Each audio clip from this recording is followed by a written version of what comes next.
कौन सुनेगा आज यहाँ पर पीर को,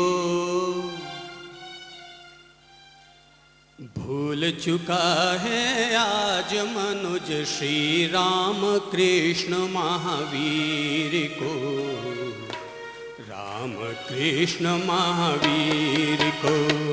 कौन सुनेगा आज यहाँ पर पीर को, कौन सुनेगा आज यहाँ पर पीर को। भूल चुका है आज मनुज श्री राम कृष्ण महावीर को, राम कृष्ण महावीर को।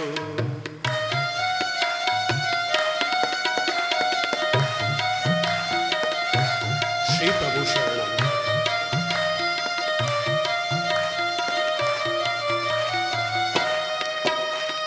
कभी जटायु की सेवा में राम बलि बलि जाते थे, आज कभी जटायु की सेवा में राम बलि बलि जाते थे।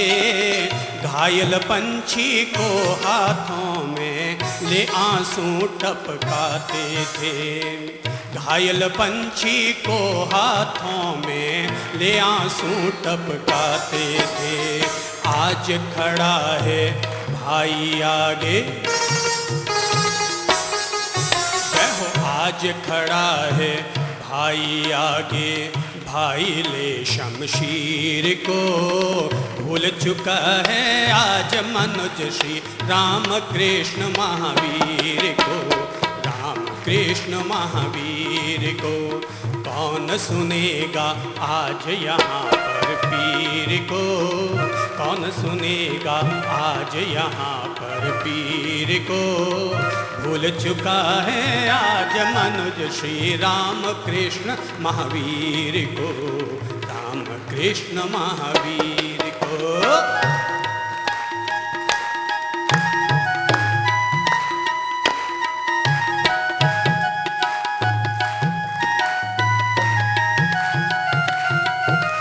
कभी सुदामा के चावल खा नटवर पुलकित होते थे, अज कभी सुदामा के चावल खा नटवर पुलकित होते थे।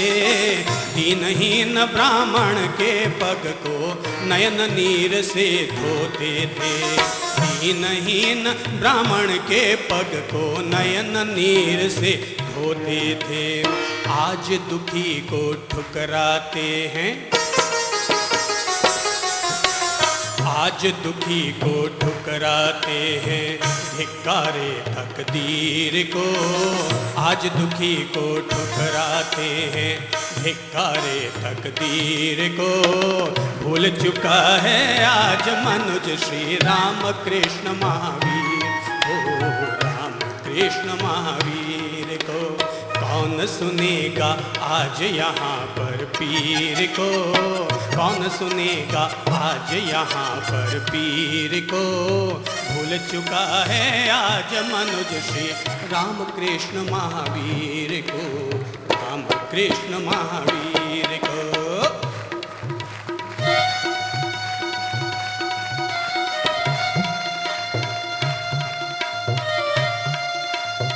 सब गाएंगे, सब गुनगुनाएंगे।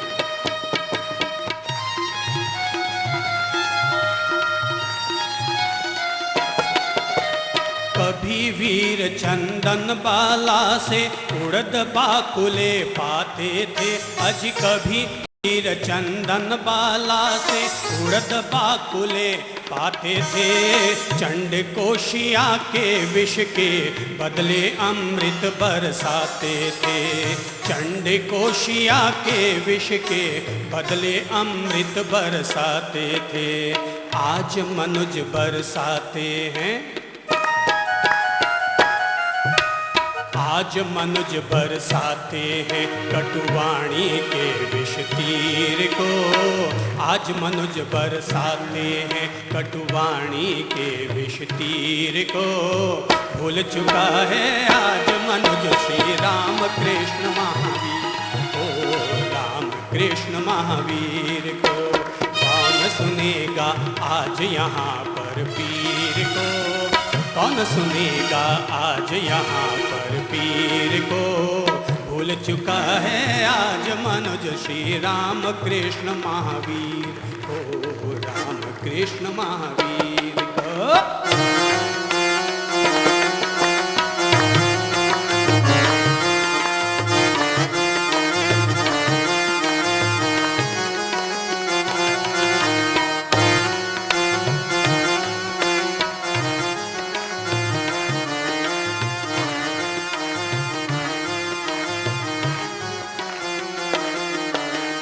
राम कृष्ण महावीर की माला जपने वालों सुन लेना अजी, राम कृष्ण महावीर की माला जपने वालों सुन लेना। सबको गले लगा कर अपना मानव धर्म निभा लेना, सबको गले लगा कर अपना मानव धर्म निभा लेना। राम कृष्ण महावीर की माला जपने वालों सुन लेना अजी, राम कृष्ण महावीर की माला जपने वालों सुन लेना। सबको गले लगा कर अपना मानव धर्म निभा देना, सबको गले लगा कर अपना मानव धर्म निभा देना। नजरें बदलो नजरिया बदले, नजरें बदलो नजरिया बदले, पियो प्रेम के नीर को। नजरें बदले नजरिया बदले, पियो प्रेम के नीर को। भूल चुका है आज मनुज श्री राम कृष्ण महावीर को, राम कृष्ण महावीर को। कौन सुनेगा आज यहाँ पर पीर को, कौन सुनेगा आज यहाँ पर पीर को। भूल चुका है आज मनुज श्री राम कृष्ण महावीर को, राम कृष्ण महावीर को, राम कृष्ण महावीर को। संसार में यह किंवदंती प्रसिद्ध है कि यहाँ प्रत्येक व्यक्ति अकेला आता है और अकेला ही यहाँ से अपनी नई मंजिल के लिए यात्रा कर दिया करता है।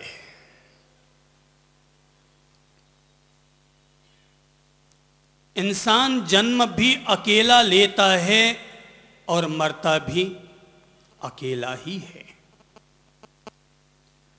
लेकिन इस जन्म और मरण के बीच हम लोग जिस परिवेश में रहना पसंद करते हैं, जिस परिवेश में जीना पसंद करते हैं और जिस परिवेश में अपने आप को स्थापित करना पसंद करते हैं, वो परिवेश हमारा अपना मानव समाज है।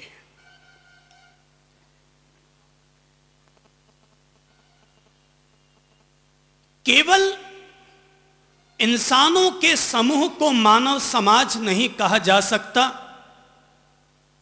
जैसे केवल ईंटों पर ईंटें रख देने से किसी मकान का निर्माण नहीं हो जाता और केवल बूंदों के साथ बूंदें मिल जाने से कोई सरोवर नहीं बन जाया करता। ऐसे ही इंसानों के समूह मात्र से किसी मानव समाज का निर्माण नहीं होता।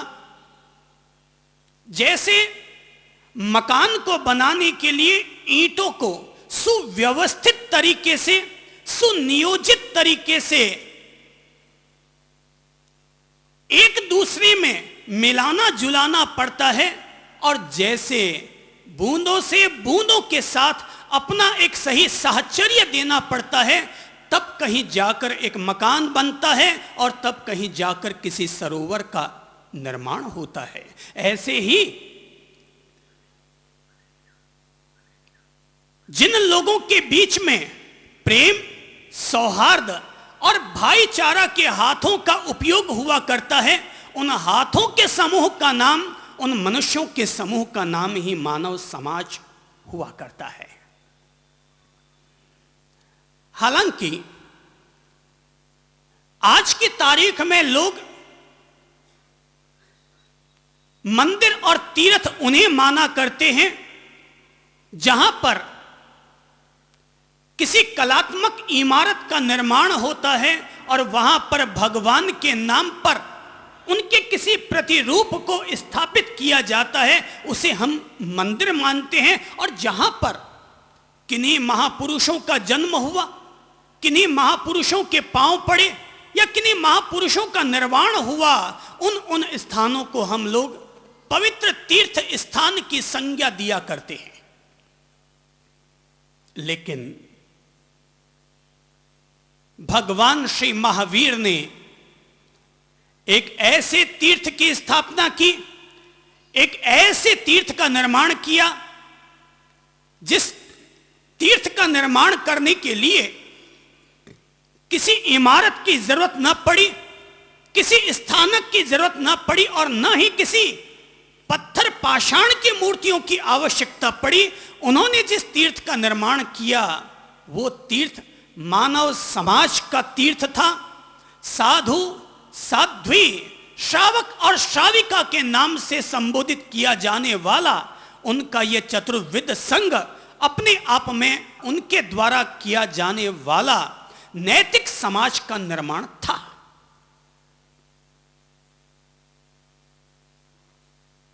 महावीर ने ऐसे समाज की परिकल्पना करनी चाहिए जिस समाज का धरातल अहिंसा से जुड़ा हुआ हो, जिस समाज में हर व्यक्ति एक दूसरे के काम आता हो। अगर किसी भी समाज में हिंसा, चोरी या व्यभिचार जैसे दुर्गुण रहेंगे, भला उस समाज का निर्माण कैसे हो सकेगा? वो समाज अपना अस्तित्व ही कैसे कायम रख पाएगा? समाज का अस्तित्व बनाने के लिए महावीर ने जिसको बुनियादी तौर पर कबूल किया वो उनका अपना अहिंसा का सिद्धांत था। जिस समाज में लोग एक दूसरे की निंदा करेंगे, आलोचना या हिंसा करेंगे, वो समाज आने वाले कल के लिए टिक न पाएगा। यही वजह है कि स्वयं महावीर ने हिंसा के क्रियाकलापों को रोकने के लिए अगर उन्हें जरूरत पड़ी तो युद्ध के मैदान में भी जाकर उतरे और दो राजाओं को लड़ने में, आपस में जो लड़ रहे थे उन लड़ते हुए राजाओं को रोका। कहते हैं कि महावीर के वक्त में दो राजा केवल इस बात के लिए लड़ पड़े कि नदिया का पानी, एक राजा कहता था ये नदिया का पानी हमारा, और एक राजा और राज्य कहते थे कि ये नदिया का पानी हमारा। दोनों लोग पानी के लिए आपस में लड़ने लगे, राजा लड़ने लगे, राज्य लड़ने लगे। कहते हैं कि तब युद्ध के मैदान में स्वयं महावीर उतर कर आते हैं और आकर कहते हैं कि राजाओं, अगर तुम्हें लड़ना है तुम लड़ सकते हो, मगर मेरे एक सवाल का जवाब देकर, और मेरे सवाल का जवाब तुम्हें देना है, तुम्हें भी देना है। मेरा सवाल यह है कि जरा मुझे बताओ कि पानी ज्यादा मूल्यवान है या खून ज्यादा मूल्यवान है? मुझे केवल एक बात बताओ कि पानी ज्यादा मूल्यवान है या खून ज्यादा मूल्यवान है? दोनों ही राजा एक स्वर में कह पड़ते हैं कि भगवान, निश्चित तौर पर इंसान का खून ही ज्यादा मूल्यवान होता है। भगवान कहते हैं बेवकूफों, जब तुम्हें पता है कि पानी से ज्यादा खून मूल्यवान है तो तुम पानी के लिए अपना खून बहाने के लिए क्यों उतारू हुए हो? और तब महावीर ने युद्ध के मैदान में खड़े होकर के मानव समाज के बीच में अहिंसा का शंखनाद करते हैं।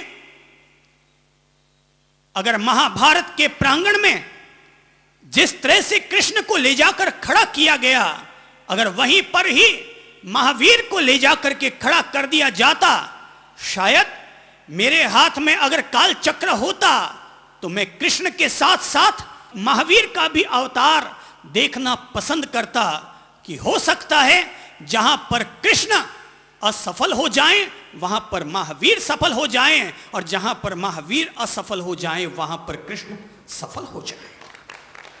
कहीं पर कुछ भी संभव हो सकता है। महावीर ने समाज के निर्माण के लिए अहिंसा को अपना धरातल बनाया, और इतना ही नहीं कि मनुष्य मनुष्य के बीच में अहिंसा और प्रेम, सौहार्द और भाईचारा स्थापित हो, बल्कि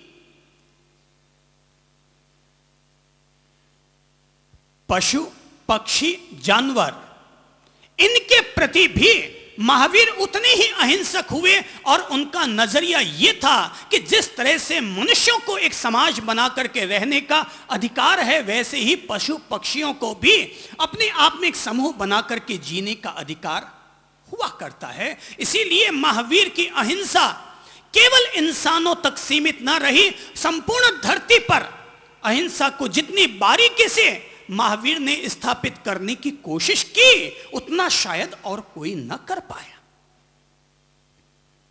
महावीर अहिंसा के आधार पर समाज की स्थापना करना चाहते थे। वे एक स्वस्थ समाज का निर्माण करना चाहते थे, और उसी स्वस्थ समाज का निर्माण करने के लिए उन्होंने अपने समस्त अधिसंपन्न लोगों को, अमीर लोगों को प्रेरणा दी थी कि तुम लोग अपने जीवन में अपरिग्रह धर्म को निभाओ, अपने जीवन में परिग्रह की सीमा निर्धारित करो। अगर सारे अमीर लोग अपने पास पैसा ही पैसा बढ़ाते चले गए, तो फिर गरीब लोग समाज के हिस्सेदार कैसे बन पाएंगे? गरीब लोग समाज के सदस्य कैसे बन पाएंगे?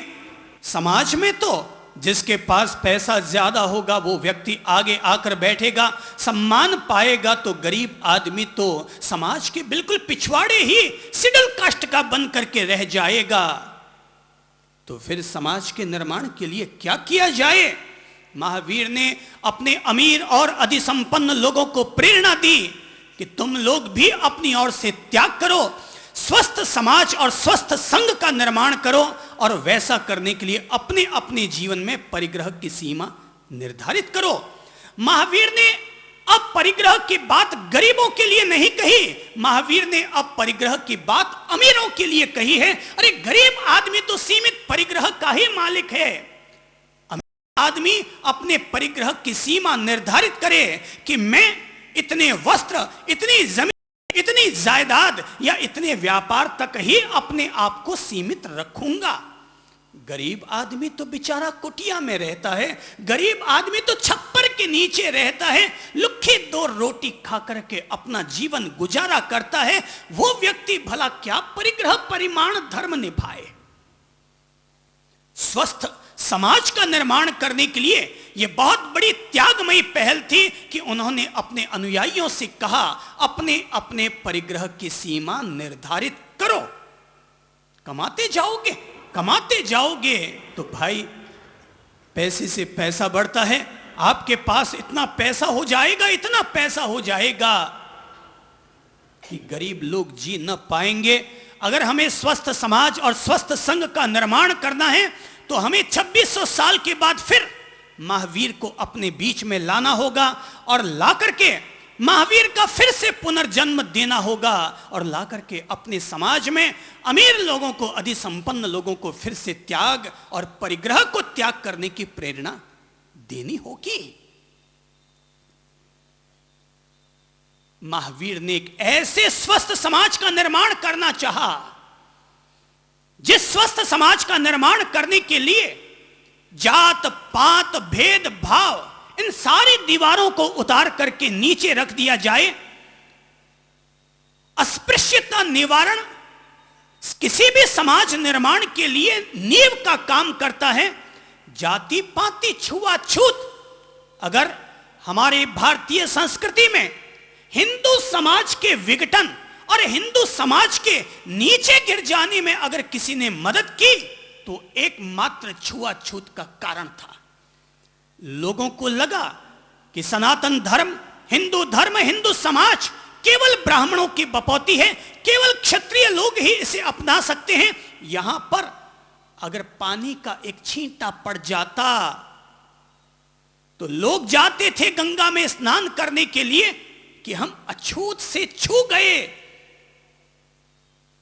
तो समाज में दो दरारें आ गई, एक उच्च वर्ग बन गया, एक ओछा वर्ग बन गया। परिणाम यह निकला, हमारे समाज का विघटन हो गया।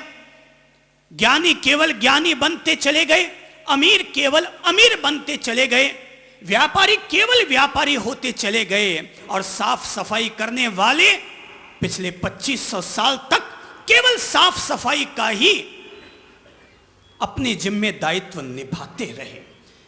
यह समाज के लिए दीमक का काम करता चला गया और सब लोग आपस में टूटते टूटते चले गए।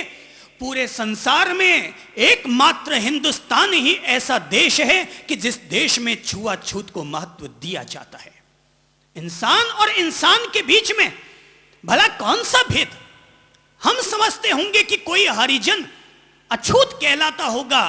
जनाब, जरा मैं पूछना चाहूंगा, आप अपने आप से पूछिए कि अगर आपके घर में आकर के कोई अगर आपका बाथरूम साफ कर जाए तो आप उन्हें अछूत मानते हैं, और सुबह उठ करके जब आप खुद निवृत्त होते हैं और अपनी बैठक खुद धोते हैं तो क्या तब हम खुद अपने अछूत नहीं बनते? साधुवाद दूंगा, हमारे देश के ये वर्तमान 50 साल मानवता के नाम पर समर्पित हुए, समाज निर्माण के नाम पर समर्पित हुए। यह बात सही है कि जातिवाद को चुनावों के चक्कर में बढ़ावा मिला, लेकिन छुआछूत की दूरियां तो कम से कम हम लोगों के समाज से अलग हो गई। अब हर स्टेशन पर आपको हरिजन मिल जाएंगे। कौन? जो आपको पानी पिलाता है। अब यहां पर सूचित, अनुसूचित, अनुसूचित, शेड्यूल कास्ट, अब ये सब बातें बहुत पहले के वर्षों की हो गई। अब तो समाज में सब इंसान एक दूसरे के करीब आ रहे हैं। अरे जब कोई भी हरिजन सड़क की सफाई करके फिल्म हॉल में फिल्म देखने जाता है ना, तो ये पहचानना मुश्किल हो जाता है कि कौन आदमी किस लेवल का है, किस जाति का है। एक जैसा पहनावा, एक जैसी कमाई, वही पैंट सूट टाई, फर्क करना मुश्किल हो जाता है। मेरी समझ से 2600 साल पहले अस्पृश्यता का निवारण किया गया। यदि हमारा मानव समाज फिर से उन्हीं छुआछूत की भावनाओं को अपने समाज से अगर निकाल दे तो समाज का उत्थान होगा, समाज का कल्याण होगा। ब्राह्मणों के मंदिर में केवल ब्राह्मण जा सकते हैं, जैनों के मंदिर में केवल जैन जा सकते हैं। वे चाहते ही नहीं है जैन लोग कि हमारे मंदिर में कोई दूसरी जाति का व्यक्ति आए भी। पहले जमाने में तो महापुरुष लोग विशेष रूप से लोगों को प्रेरणा देते और गलत रास्ते पर चलने वाले लोगों को प्रेरित करके उन्हें पंचव्रत धारण करवाते, त्याग और तपो में जीवन बनाते, और इस तरह से उन्हें समाज की मूल धारा से लाकर के जोड़ा करते। और अब जात पात, छुआछूत, भेदभाव, गरीब अमीर, गोरा काला, सुंदर असुंदर, इतने ज्यादा चक्रव्यूह रचते चले जा रहे हैं, इतने ज्यादा चक्रव्यूह रचते चले जा रहे हैं कि अब हिंदुस्तान में समाज नाम की कोई चीज नहीं रही है। हिंदुस्तान में समाज नहीं रहा, सब ट्रस्ट हो गए, सारी संस्थाएं बन गई, सारे मंडल हो गए, सब केवल गवर्नमेंट में रजिस्टर्ड संस्थाएं हो गई। समाज और समाज के हितों का कल्याण करने वाली संस्थाएं अब समाज में नहीं रही है। अब समाज में केवल जमीनों की व्यवस्था की जाती है, मंदिरों की व्यवस्था की जाती है, बैंक बैलेंस को किस तरीके से उनको कैसे व्यवस्थित रखा जा सके, बस अब केवल यही व्यवस्थाएं रह गई हैं। ये तो 50 साल पहले महात्मा गांधी ने अपने देश को आजाद कराने के लिए उसी 2600 साल पुराने अहिंसा के सिद्धांत को लागू करने की कोशिश की, उसी 2600 साल पहले के अपरिग्रह के सिद्धांत को देश के साथ लागू करने की कोशिश की। न केवल देश के साथ वरन अपने आप के साथ भी। क्या कोई सोच सकता है कि कोई देश का राष्ट्रपिता चरखा चलाकर, धागा बना करके और उससे फिर अपनी आजीविका चलाए? 2600 साल के बाद देश की आजादी के लिए महावीर की उस अहिंसा को महात्मा गांधी ने फिर से जोड़ा, अब परिग्रह को अपने जीवन के साथ जोड़ा। छुआछूत की भावना को निकालने के लिए गांधी ने पहल की। अगर कोई मुझसे पूछे कि महावीर के बाद फिर से अगर 2600 साल के बाद महावीर के जीवन को, उनके सिद्धांतों को अगर सही तरीके से समाज में, देश में लागू करने में अगर कोई व्यक्ति सफल हुआ तो एक अकेला व्यक्ति निकला और वो था महात्मा गांधी। एक अकेला व्यक्ति निकला। बाकी कहने के नाम पर उनके लाखों करोड़ों अनुयायी हो गए, पर नहीं, उनकी पूजा करने वाले लोग करोड़ों हो गए होंगे, लेकिन उनके सिद्धांतों को समाज में चरितार्थ करने वाले, उनके सिद्धांतों के द्वारा समाज का हित चाहने वाले अनुयायी बाद में न हो पाए।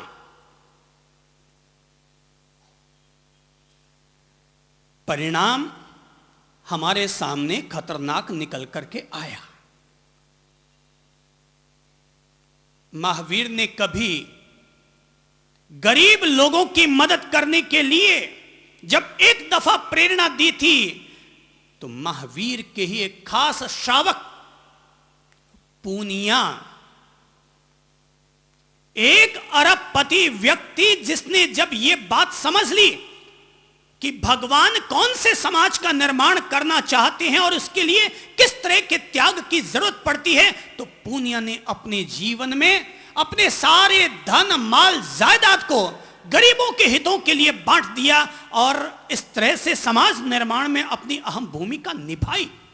और इतना ही नहीं, तब पहला चरखा पूनिया ने अपने जीवन में धारण किया और पहला चरखा दुनिया में शायद पूनिया ही एक ऐसा अरबपति आदमी रहा होगा जिस व्यक्ति ने अपने जीवन में चरखा धारण करके उसकी कमाई से अपनी आजीविका चलाने का संकल्प लिया और तब चरखा चलाते, एक आना कमाते और उससे अपनी आजीविका चलानी शुरू की थी।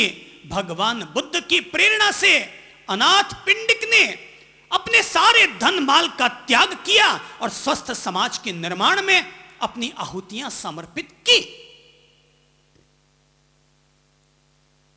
तब तो समाज को तीर्थ का नाम दिया जाता था।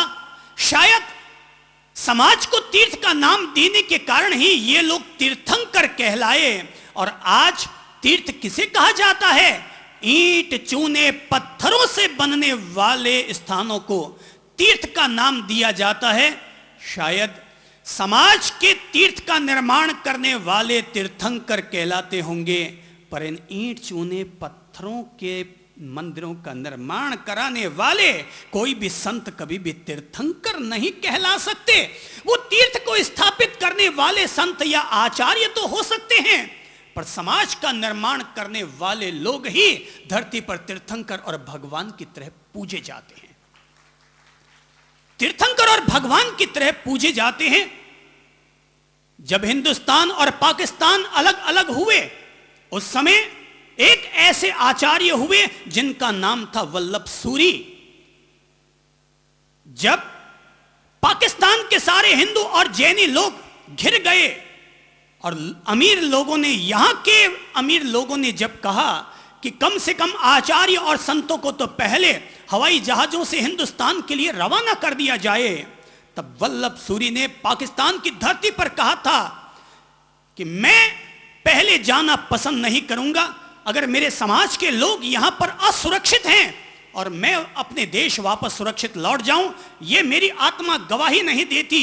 और तब उस आचार्य ने पाकिस्तान से अपने सारे जैनी और हिंदुओं को सुरक्षित बाहर निकलने का पहले प्रबंध किया और अंतिम चरण में जो निकल करके आया वो आचार्य वल्लभ सूरी थे।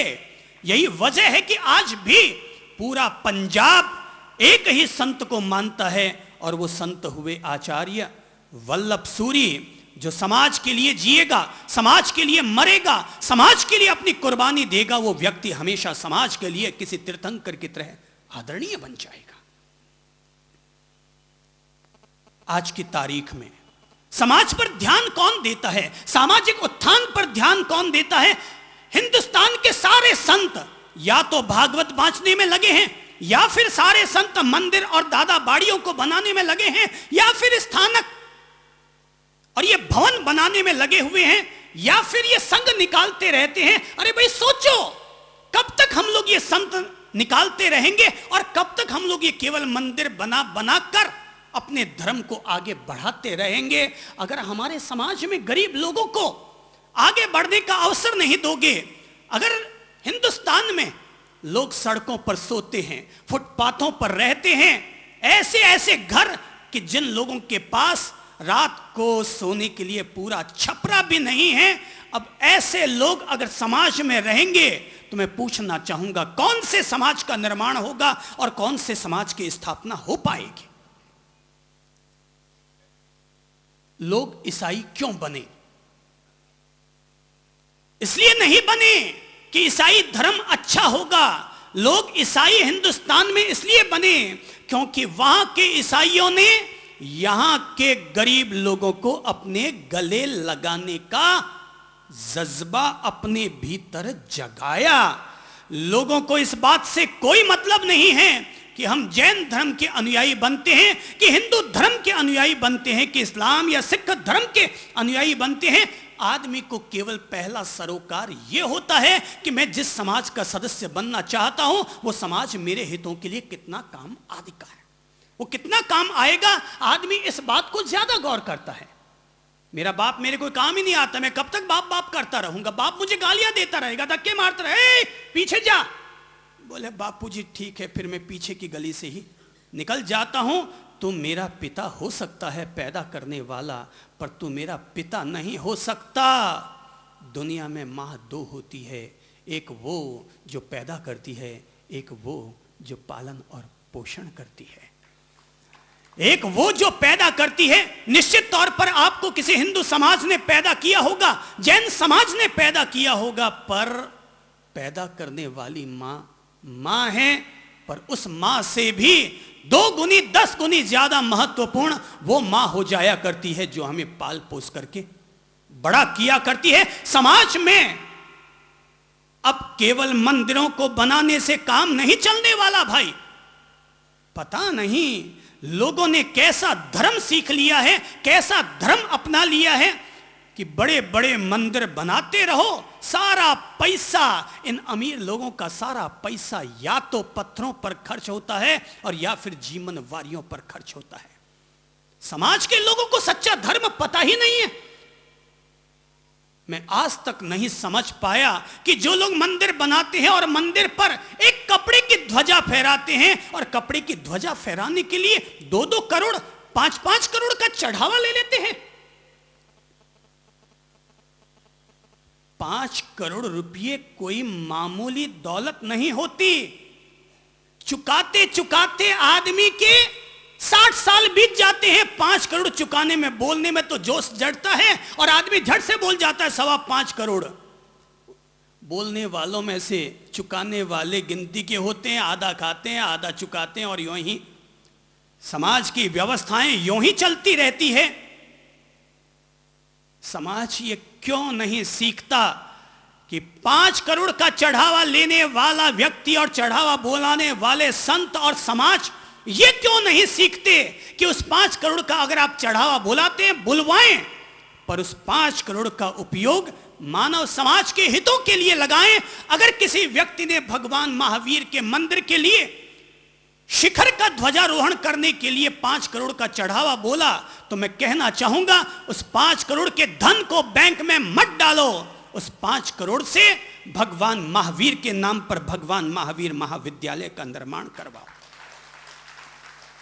ये ट्रस्टों के पास पैसा रखते रहने से क्या होगा? हिंदुस्तान के सारे ट्रस्ट करोड़पति ट्रस्ट हैं। हिंदुस्तान के सारे संत, मुझे माफ कीजिएगा ये लाइन कहने के लिए, पर खुलेआम या पिछवाड़े छिपवाड़े से ही, लेकिन सारे संत करोड़पति संत हैं। सारे संत करोड़पति संत हैं। मुझे खुलेआम ये बात कहनी चाहिए कि नहीं हो, क्योंकि वो खुद भी खुलेआम नहीं रखते, पर हिंदुस्तान के सारे संत करोड़पति हैं। करोड़पति उनके आगे पीछे घूमते रहते हैं। अरे जब पत्थरों पर खर्च करने के लिए तुम करोड़ों इकट्ठे करवा सकते हो, तो अपने गरीब भाइयों को आगे बढ़ाने के लिए हम लोग लाखों की भी व्यवस्था क्यों नहीं कर सकते? क्यों नहीं कर सकते? बनाते रहो मंदिर, 5 करोड़ खर्च करते हो और पूजने वाले वहां पर 50 लोग आते नहीं हैं। अभी अभी की बात थी, हम लोग आ रहे थे, शायद शहर का नाम है रतलाम, बड़ा आलीशान मंदिर बना हुआ है। शहर के बीच में गए, बड़ा आलीशान मंदिर बना हुआ है। ठीक उसके सामने एक और मंदिर वो बन रहा है। पुराना मंदिर था, पुराने पत्थरों का बना हुआ मंदिर था, लेकिन फिर उसको वापस तुड़वाया जा रहा है, बन रहा है। लोग भी पता नहीं कैसे गैले हैं जो उसके लिए 10 करोड़ रुपए इकट्ठा भी करवा चुके हैं, दे भी चुके हैं। अरे तुझे मंदिर से मतलब है, पूजा करने से मतलब है, या मंदिर के सामने एक और मंदिर खड़ा करने से मतलब है? हाँ, बात जमती है कि भाई एक हिंदू समाज ने मंदिर बनाया, इस्लाम समाज के लोगों को मस्जिद बनानी है तो मंदिर के सामने मस्जिद बनाते हैं, बात जम जाती है। पर मंदिर के सामने एक और मंदिर, पता नहीं लोगों में क्या समझ है। ये एक आजकल नामवारी का चक्कर ऐसा चल पड़ा है कि लोग अपना नाम लिखवाने और खुदवाने के लिए, ये सारे आचार्य भी इसी में लगे हैं और ये सारे सेठ साहूकार भी इसी में लगे हैं। किसी भी व्यक्ति ने जिसने प्रतिष्ठा करवाई है, 1 करोड़ रुपया खर्च करके प्रतिष्ठा करवाई है, जरा उससे पूछो कि प्रतिष्ठा करवाने के बाद क्या तुम साल में 30 दिन भी मंदिर में दर्शन करने के लिए गया है? साल में 30 दफा भी गया है? मैं जब कहता हूं पैसे के लिए कि भाई पैसा कमाओ पैसा कमाओ, तो 10 लोग कहते हैं साहब आप महाराज हो के पैसे के लिए बोलते हैं। अरे भाई पैसे के लिए ना बोलो तो क्या करूं? जो आदमी साल में 365 दिन पूजा करता है वो तो बेचारा एक किनारे रह जाता है प्रतिष्ठा के वक्त, और वो अचानक एक दिन के लिए आता है, मालाएं पहनता है, अभिनंदन पत्र लेता है और प्रतिष्ठा करवा के चला जाता है। अब बताओ पैसा नहीं कमाओगे तो क्या करोगे? क्योंकि तुम्हारे समाज में भक्ति की इज्जत नहीं है, तुम्हारे समाज में केवल पैसे की इज्जत है। अगर पैसा नहीं कमाओगे तो करोगे क्या? सब नीचे पड़े रह जाते हैं पैसे वाला। अब किसकी इच्छा नहीं होती भाई मैं भी मंच पर आऊं? किसकी इच्छा नहीं होती मैं भी समाज में इज्जत कमाऊं, लोग मुझे भी इज्जत दे? किसकी इच्छा नहीं होती?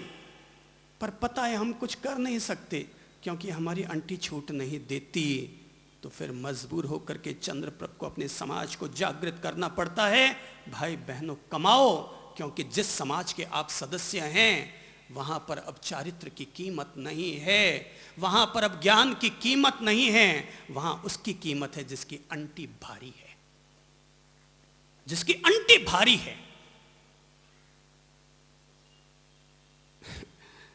हो सकता है मैं कुछ बातें जो बोलूंगा, कहीं कोई बात आपको चुभने वाली बात भी हो जाएगी, लेकिन आप उस बात को नेगेटिव अर्थ में मत लीजिएगा, पॉजिटिव अर्थ में लीजिएगा और यह सोचिएगा कि हमारा अब वास्तविक धर्म क्या हो जाना चाहिए, हमारा समाज का कायाकल्प कैसा होना चाहिए। अगर आप माहेश्वरी हैं तो अपने माहेश्वरी समाज के लिए सोचें, अगर आप अग्रवाल हैं तो अग्रवाल समाज के लिए सोचो, अगर आप ओसवाल हैं तो ओसवाल समाज के लिए सोचो। हर आदमी अपने अपने समाज के लिए सोचे और देखे कि मेरा दायित्व अब क्या बनता है, मेरा दायित्व क्या बनता है। समाज का निर्माण हो, समाज का निर्माण हो। एक धर्म गुरु ने एक बहुत पवित्र किताब का लेखन किया। उन्होंने अपने जीवन भर का सारा अनुभव, सारा ज्ञान उसमें उड़ेल दिया, यह सोचकर कि मैं आने वाली पीढ़ी के लिए एक धर्म ग्रंथ का निर्माण करके चला जाऊं।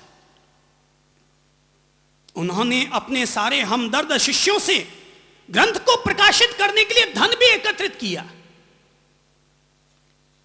लेकिन ग्रंथ को जैसे ही प्रेस में डालने लगे कि पता चला कि इस साल हमारे पूरे प्रदेश में अकाल घोषित हो गया है, भूखमरी हो सकती है, सरकारें सावधान हो गई है। धर्म गुरु ने सोचा मुझे क्या करना चाहिए। मैंने भी धर्म ग्रंथ को प्रकाशित करने के लिए 3.5 लाख रुपए इकट्ठे किए हैं। सोचा, निर्णय किया, ग्रंथ को प्रकाशित करने से रुकवा दिया और 3.5 लाख रुपए जो उन्होंने अपने ग्रंथ को प्रकाशित करने के लिए एकत्रित किए थे, उसके उन्होंने मक्के और गेहूं मंगवा लिए और अपने गांव भर के सारे लोगों में गेहूं और मक्के बंटवा दिए। 2 साल के बाद फिर गुरु की इच्छा हुई कि मैं अपने ग्रंथ को प्रकाशित करवाऊं। फिर अपने हमदर्द शिष्यों को इकट्ठा किया, धन देने के लिए प्रेरित किया। शिष्यों ने सोचा गुरु ने मांगा है, दे देना चाहिए। फिर धन एकत्रित हुआ और इस तरीके से फिर 4-5 लाख रुपए इकट्ठे हुए। लेकिन संयोग की बात, जैसे वो प्रेस में डालने वाले थे कि नगर के बाहर का बांध टूट गया और सारा गांव पानी से प्रभावित हो गया, त्राही त्राही मच गई। संत ने निर्णय लिया और कहा कि मेरा धर्म ग्रंथ प्रकाशित नहीं होगा और मेरे धर्म ग्रंथ को प्रकाशित करने के लिए जो धन एकत्रित किया गया वो धन समाज के लिए लगा दिया जाए, लोगों को भोजन के पैकेट बनाकर बांट दिए जाएं। 10 साल के बाद मरते मरते ही सही गुरु ने फिर अपने शिष्यों को एकत्रित किया, धन इकट्ठा किया। आखिर ग्रंथ प्रकाशित हुआ और ग्रंथ पर लिखा हुआ था 3रा संस्करण। ग्रंथ पर लिखा हुआ था 3रा संस्करण। लोगों ने कानाफूसी करनी शुरू की, यार ये गुरु महाराज ने छापा है कि 3रा संस्करण। अरे पहला और दूसरा संस्करण तो आया ही नहीं, उससे पहले 3रा संस्करण लिख दिया। कहीं कोई गोलमाल तो नहीं है? एक दूसरे में कानाफूसी होने लगी। गुरु ने कहा 2 संस्करण मैं पहले प्रकाशित कर चुका हूं, 3रा संस्करण मैंने मानवता के दिमाग के लिए समर्पित किया, लेकिन पहले 2 संस्करण मैंने इंसानियत के नाम पर समर्पित किए थे। पहले 2 संस्करण मैंने इंसानियत के नाम पर समर्पित किए। उन 2 संस्करणों को केवल वे ही लोग पढ़ पाएंगे जिनके पास प्रेम और दया की आंखें होंगी। जिनके पास प्रेम और दया की आंखें होंगी वे लोग ही उन पहले वाले 2 संस्करणों को पढ़ पाएंगे। समाज कुर्बानी चाहता है। समाज के निर्माण के लिए फिर से वही हजारों साल पहले वाली अहिंसा लाई जानी चाहिए। शायद आज तो हर साल पूरे समाज में 500 से ज्यादा बड़े जीमण होते होंगे। मैंने आज तक धर्म की किताबों में कभी नहीं पढ़ा कि महावीर के समय में 2 जीमण भी सकल संघ के हुए होंगे। मैंने आज तक नहीं पढ़ा कि बुद्ध के शासन में बुद्ध के लिए, उनके अनुयायियों के लिए 4 भी बड़े जीमण हुए हों। राम या कृष्ण के अनुयायियों के लिए तब कोई हजारों लोगों के जीमण होते रहे हों? नहीं भाई, नहीं। तब होते तो थे, पर तब कैसे जीमन होते थे? तब ऐसे जीमन हुआ करते थे कि राम जी पहुंच जाते थे किसी भीलड़ी के दर पर, भीलड़ी की कुटिया पर पहुंच जाते और एक अछूत जाति के कहलाने वाली बुढ़िया के होठों से खाए हुए, दांतों से खाए हुए झूठे बेर भी, शबरी के बेर भी ग्रहण कर लिए करते थे। ऐसे जीमन तब हजारों साल पहले हुआ करते थे। हजारों साल पहले भाई बहनों ऐसे जीमन हुआ करते थे। अब ले दे के सबको तपस्या करो तो वो जीमन। मैं तो जब सुनता हूं ना किसी की तपस्या हुई बोले जीमन, मुझे लगता है यार बड़ा महंगा सौदा है, इसलिए हम लोग तपस्या के लिए ज्यादा कहते नहीं है। क्योंकि कहने का मतलब है किसी ने की तपस्या और तपस्या कर दी, अब क्या होगा? जीमन। अगली तो 8 दिन भूखे मरी। और आप लोग हैं ऐसे जो बेटे जा जा के टिका टिका के आ जाते। अरे तपस्या की है, करना ही है तो तपस्या के उपलक्ष्य में तपस्या करो ना, तो कोई सच्ची अनुमोदना होगी। ले दे के सबको एक ही चीज सूझती है, जीवन। अब आरंभ समारंभ छाती कूटों के अलावा और कुछ नहीं सूझता। त्याग पर त्याग की अनुमोदना कौन करता है? सासू भी कहती है नहीं भाई जीवन तो करना पड़ेगा बाप जी, समाज में बैठे हैं।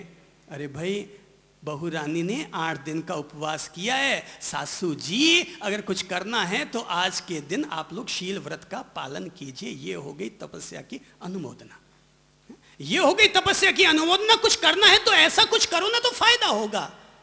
इतनी कुरीतियां आ गई है समाज की व्यवस्थाओं में। दहेज के नाम पर अलग कुरीतियां चल रही है, भ्रूण हत्या के नाम पर अलग कुरीतियां चल रही हैं।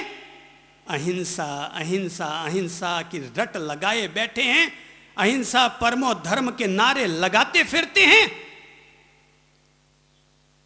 अगर आप 10 महिलाओं से पूछने जाओ, 10 महिलाओं से पूछने जाओ, 10 में से 4 महिलाएं ऐसे मिल जाएंगी जो ये बात ईमानदारी से कबूल कर जाएगी कि मैंने अपनी जिंदगी में कभी इस समय अमुक समय भ्रूण हत्या करवाई है। करते रहो मोटे मोटी बातें अहिंसा की, करते रहो। अभी अभी एक महिला ने बताया कि उसके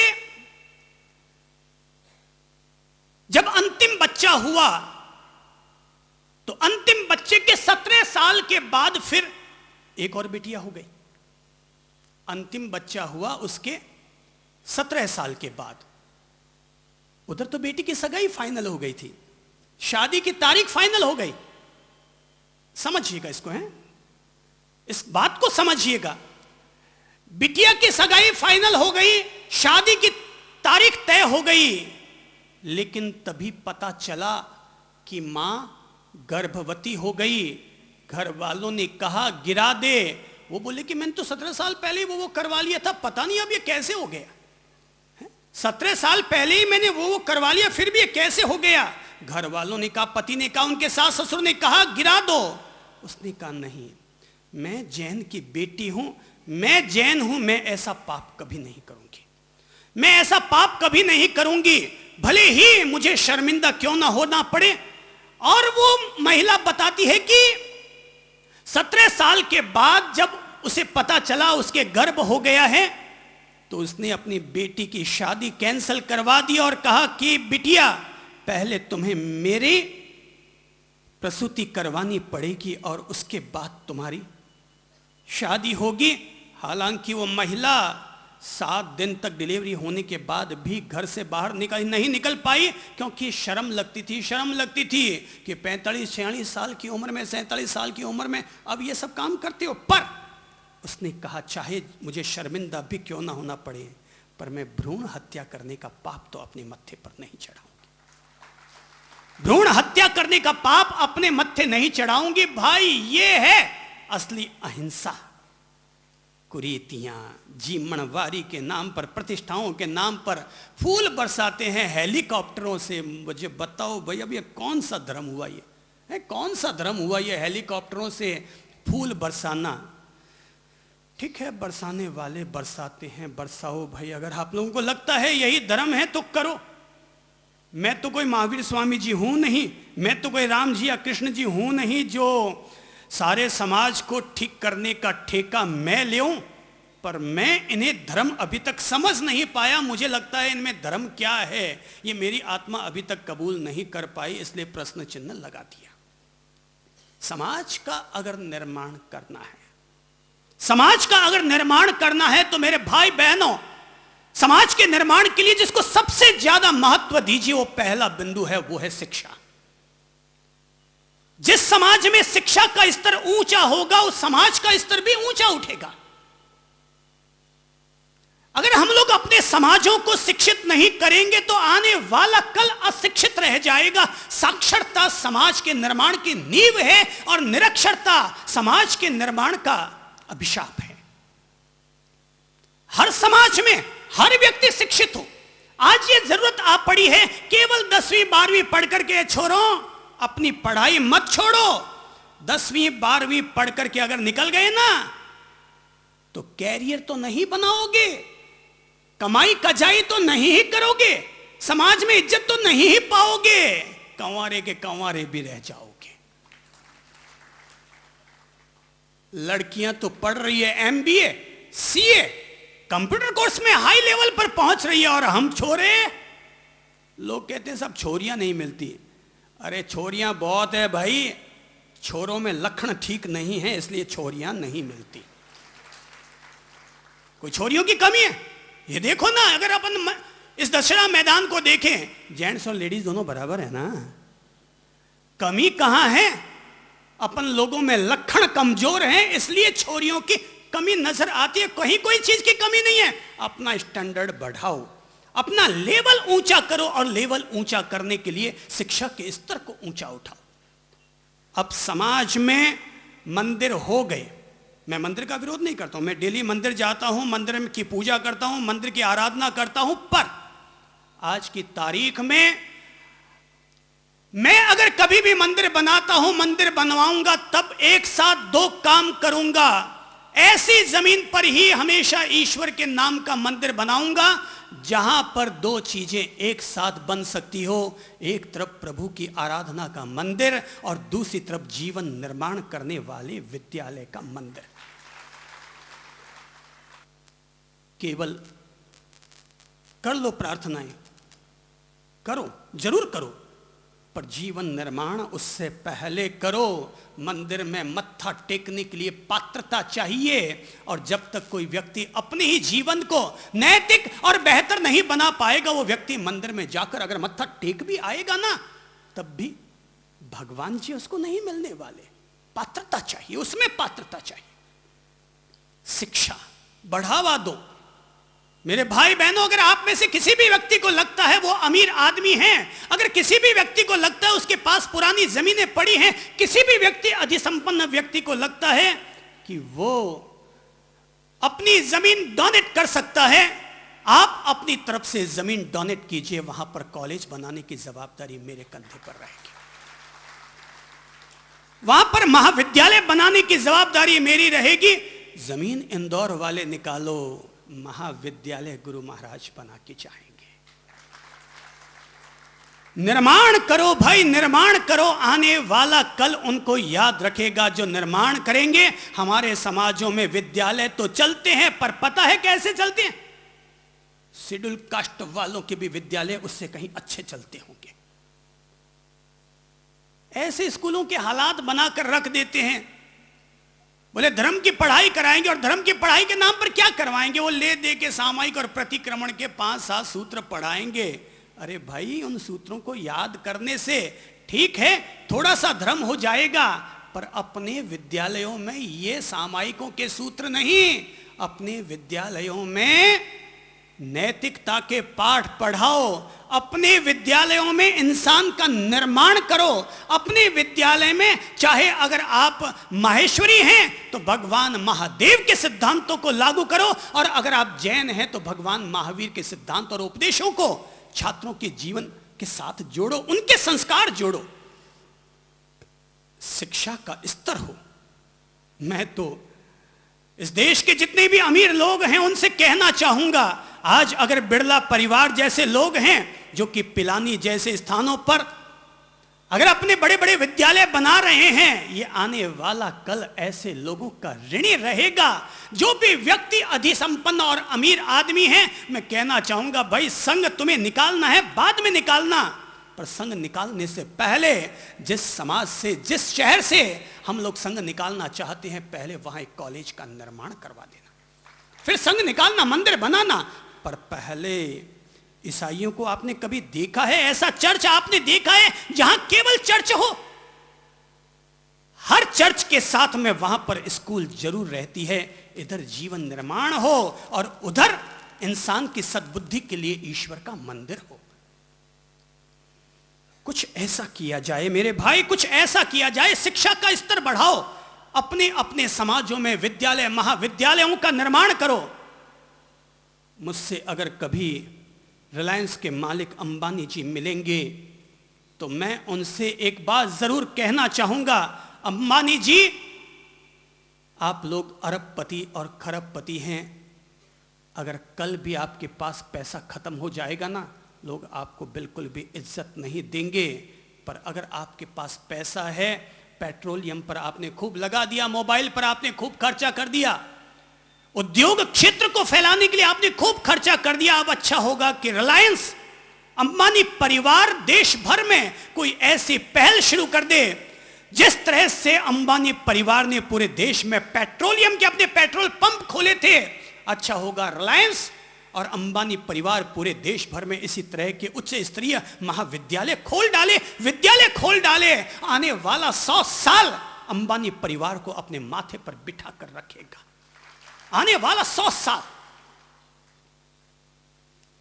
मैं तो शिक्षा के स्तर को महत्व देता हूं, पढ़े लिखे लोगों को महत्व देता हूं और महत्व देकर ही कहना चाहूंगा, हर आदमी पढ़े लिखे। बिटियाओं खूब पढ़ो लिखो, शादी की अभी जल्दी मत करो, शादी कभी भी कर लेना, क्या फर्क पड़ेगा। 21 साल की उम्र में की या 27 साल की उम्र में की, खूब पढ़ लिख करके तैयार हो। हम में से कोई बिटिया कल्पना चावला बने, हम में से कोई बिटिया किरण बेदी बने, पर हम लोग कुछ ना कुछ जरूर बने। पहले बने, उसके बाद शादी की सोचें। लड़के भी अगर है ना, शादी की मत सोचो, पहले पांव पर खड़े हो। जब तक पांव पर खड़े ना हो ना, तब तक शादी करने की मत सोचो। अब जब आप पढ़ाई लिखाई बंद कर देंगे तो अब शादी के अलावा बचेगा ही क्या आपके पास? वही है, एक मियाँ एक बीवी 2 बच्चे और यही सब पैदा करना, यही सब खेल खेलने। उसके बाद बचेगा क्या? जिंदगी के निर्माण की वेला को अगर हम लोगों ने उद्दम मस्ती में, मटर गश्ती में अगर पूरा कर डाला तो फिर जिंदगी में बाद में पछताने के अलावा कुछ नहीं मिलने वाला। अपने बापूजी से पूछो, जिन्होंने केवल बीकॉम पास किया था, वो जिंदगी भर इस बात के लिए पछताते रहे, काश मैं भी एमकॉम और पीएचडी कर लेता, मैं भी उस समय सीए कर लेता। पर क्या करूं, बापूजी ने जल्दी शादी करवा दी। मेरे भाई बहनों, शिक्षा पर लगाओ, खर्चा करो, ऐसी बैंक के बनाओ, ऐसे संगठन तैयार करो। धन भी अगर इकट्ठा करना है तो ऐसा धन इकट्ठा करो। मैं एक ऐसे व्यक्ति का उल्लेख करूंगा जो व्यक्ति दक्षिण अफ्रीका में रहता है, लेकिन वो व्यक्ति हर साल राजस्थान की 2000 कन्याओं को अपनी ओर से छात्रवृत्ति भिजवाता है।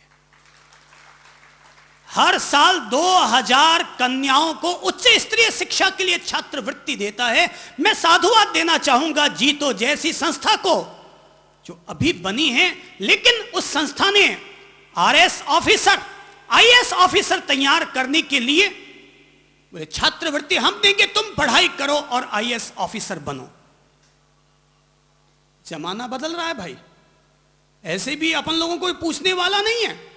अब जिनको आप लोग कल तक छोटी जाति के कहते थे, हिंदुस्तान में आरक्षण का ऐसा हवा पैदा हो गया है कि अब अगर आप लोगों ने अपने बच्चों को पढ़ाने के लिए, आईएएस ऑफिसर बनाने के लिए अगर पहल न की, तो याद रखना आने वाले कल पर इन सारे अमीर लोगों पर, जिनको आप लोग अब तक छोटी जाति के लोग कहते थे ना, वो आकर के धौंस जमाएंगे, 4 जूते मारेंगे और जेल में डाल देंगे। अपने समाजों में आईएएस ऑफिसर बनाओ, आरएस ऑफिसर बनाओ, पढ़ाई लिखाई कराओ, ऊंचे शिक्षा का स्तर उठाओ। समाज का निर्माण करने के लिए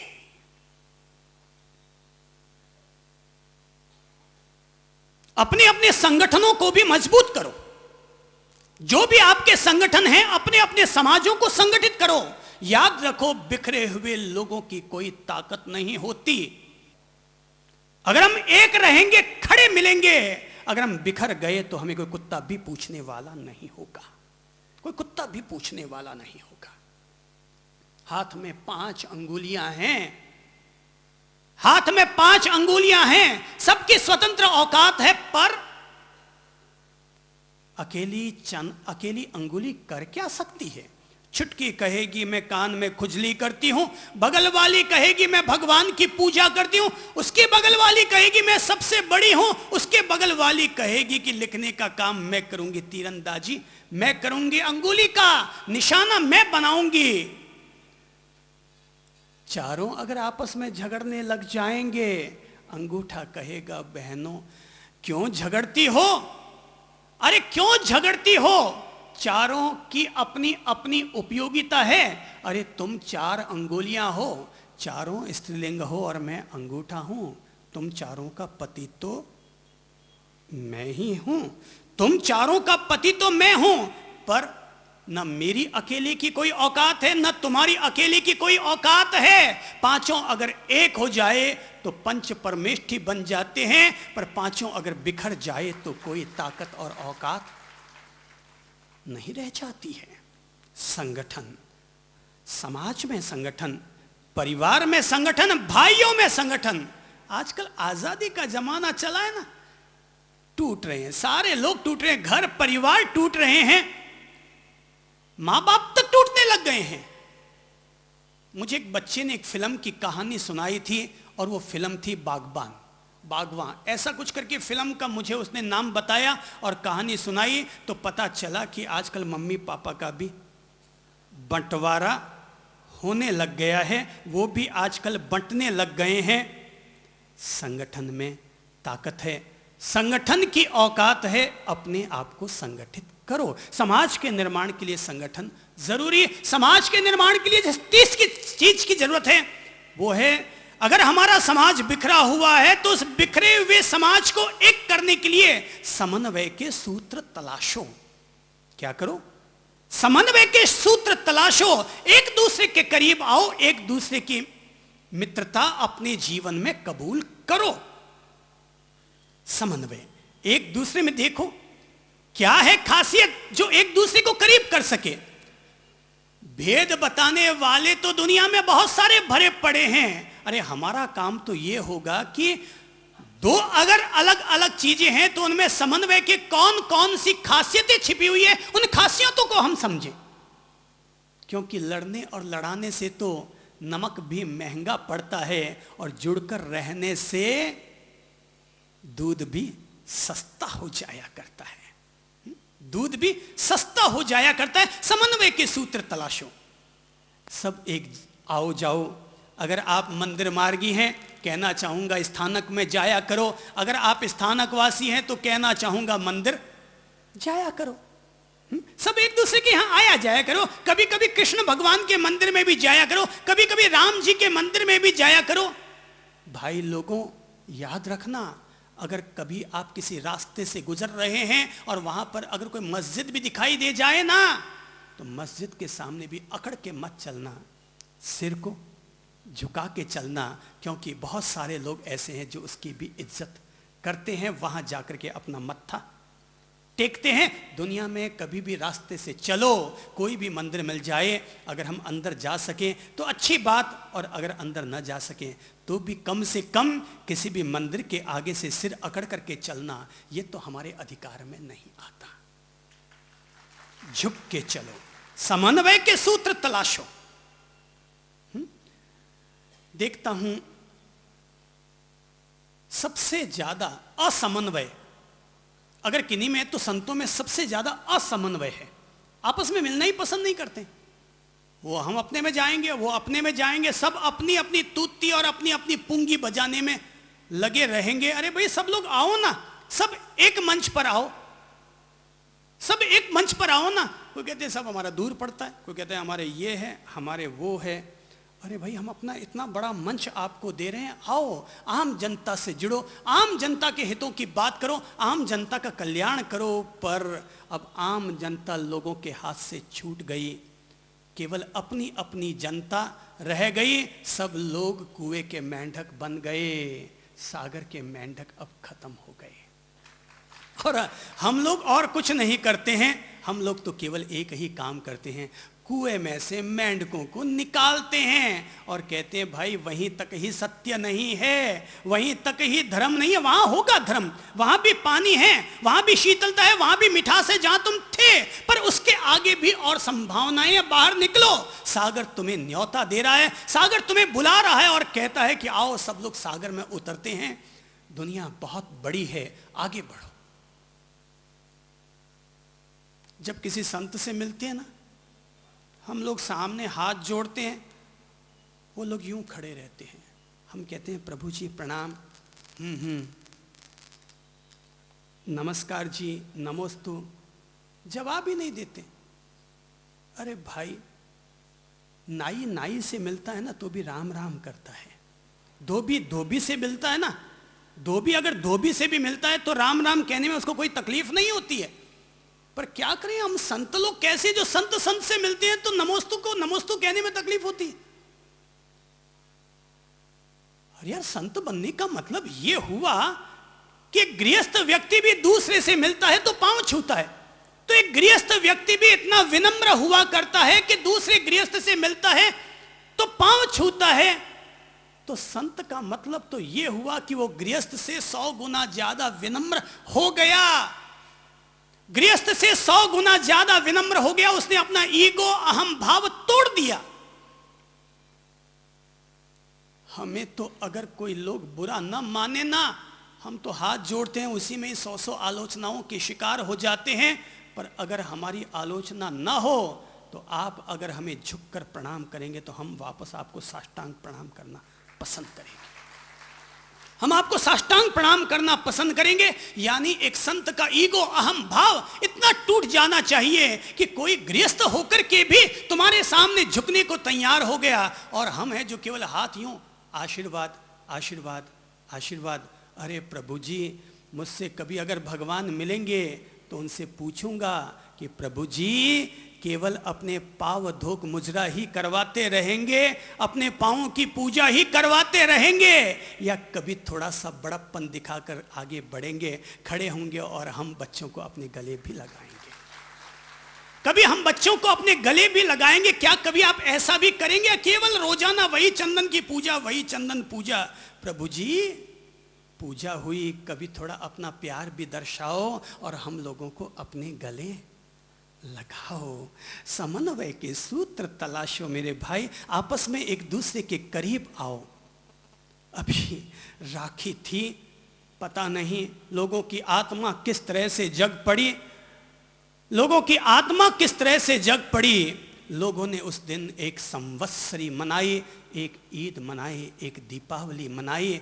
बहनें और भाई, देरानी और जेठानी, दो भाई जो आपस में नहीं बोलते थे, नहीं बोला करते थे, बहनें यहां से गई, जाते ही मोबाइल से फोन लगाया और जाकर के कहा कि हम अपनी ओर से सॉरी कहते हैं और इस तरह से मैटर को फिनिश करते हैं, हम आपके राखी बांधेंगे, राखी बंधवाएंगे। समाज में एक दूसरे के करीब आए हर भाई बहन और इस तरह से अपने टूटे हुए रिश्तों को फिर से जोड़े। ये धर्म होगा, धर्म होगा। समन्वय के सूत्र तलाशो मेरे भाई, समन्वय के सूत्र। एक दूसरे का सहयोग करो, यहां पर एक दूसरे को यहां पर स्वावलंबी बनाओ, आत्मनिर्भर बनाओ, यहां पर सहयोग करो और एक दूसरे को स्वावलंबी बनाओ, आत्मनिर्भर बनाओ। बहन बहन की मदद करे, भाई भाई की मदद करे। अगर आप लोगों को जीवन करनी है ना तो मेरे भाई ऐसा जीवन करो, आप पता लगा लें। जैसे मान लीजिए आपके 28 की तपस्या है और 28 की तपस्या पर आपको 50,000 रुपया खर्च करना है। जैसे मान लीजिए आपके 28 की तपस्या और आपके 50,000 खर्च करना है, आप ऐसे किन्हीं अपने समाज के 10 लोगों का चयन कीजिए जो बहुत ज्यादा गरीब है, इधर उधर रोटी की व्यवस्था करके खाते हैं। आप उनके बच्चों की स्कूल की फीस जमा करवा दीजिए, आपके द्वारा यह सच्चा सहधर्मी वात्सल्य हो गया। आपको धर्म करना है ना, मैं ये नहीं कहूंगा कि अगर आपको 50,000 खर्च करने तो आप खर्चा ना करें, आप जरूर खर्चा करें। 50,000 अपनी तरफ से, 11,000 मेरी तरफ से भी प्रेरणा दे रहा हूं, 61,000 का खर्चा करें। 10 परिवारों का चयन करें, उनके बच्चों को पांव पर खड़ा करने में मदद करें। अगर कोई 90 वर्ष का बुजुर्ग व्यक्ति है, आप उनको गेहूं भी दीजिए। कोई अगर विकलांग है, अंधा है, बहरा है, गूंगा है, आप उसके घर पर राशन भी भिजवाइए। पर अगर कोई व्यक्ति हाथ पांव से स्वस्थ है, वो कहता है मैं गरीब हूं, मैं कहना चाहूंगा आप उसे राशन मत दीजिए। अगर आप उसको देना ही चाहते हैं तो अपनी दुकान पर, अपनी फैक्ट्री पर उसे नौकरी लगा दीजिए, ताकि वो स्वाभिमान की रोटी खा सके। हो सकता है वो कोई और काम न कर पाता होगा, बोले तुझसे कोई काम नहीं होता, मत कर, मेरी फैक्ट्री के बाहर आके बैठ जा, डंडा हाथ में पकड़ ले, चौकीदारी कर, मैं तुझे 4,500 रुपया दे दूंगा। कम से कम वो रोटी तो स्वाभिमान की खाए। अपने समाज के आदमी को पांगड़ा मत बनाओ। अपने समाज के आदमी को विकलांग नहीं है, फिर अपन उसको विकलांग क्यों बनाते हैं? धर्मादि की रोटी हम उसे क्यों खिलाते हैं? अगर हमें खिलाना ही है तो उसको स्वाभिमान की रोटी खिलाओ, स्वावलंबी की रोटी खिलाओ। मैं एक शहर में था, दीपावली के अगले दिन एक महिला मेरे पास आई। उम्र रही होगी, शादी नहीं हुई थी उस महिला की, लेकिन वो महिला हमारे पास आई और आकर कहने लगी, रोने लगी, कहने लगी, साहब मैं अपने घर की क्या स्थिति बताऊं, मेरा जी भर भर के आ रहा है। मैंने कहा बहन जो भी समस्या है आप कहो तो सही। तो उसने कहा कि साहब हमारे शहर में पापड़शाला खुली हुई है, पापड़ बेलने का काम करते थे, तो 1 किलो पापड़ बेल कर आते हैं, हमें 5 रुपया मिलता है, लेकिन ये पापड़शाला है, कभी खुलती है और कभी नहीं खुलती। हम लोग 5-5 किलो 6-6 किलो पापड़ बेलते हैं और इस तरह से अपने रोज की रोटी की व्यवस्था करते हैं। हमारे पापा जी नहीं है, हम 3 बिटियाएं हैं घर में और मां है। मां के हाथ में गठिया है, वो कोई काम कर नहीं पाती है, तो हम तीनों बहनें मिल मिला करके पापड़ बेलती हैं और उससे जो पैसा आता है उससे अपना गुजारा करते हैं। उस लड़की ने आकर के हमें बताया कि साहब दीपावली है, आप माने या ना माने, पर 2 दिन से हम तीनों बहनें भूखी हैं। 2 दिन से हम लोग तीनों बहनें भूखी हैं, क्योंकि पापड़शाला पिछले 5-6 दिन से खुली नहीं है, हमें पापड़ नहीं मिल पाए। पापड़ नहीं मिल पाए तो हम लोग अब कमाकर लाए कहां से? हमारे घर में आटा नहीं है। अब बताइए, आप हमें बताइए हम क्या करें?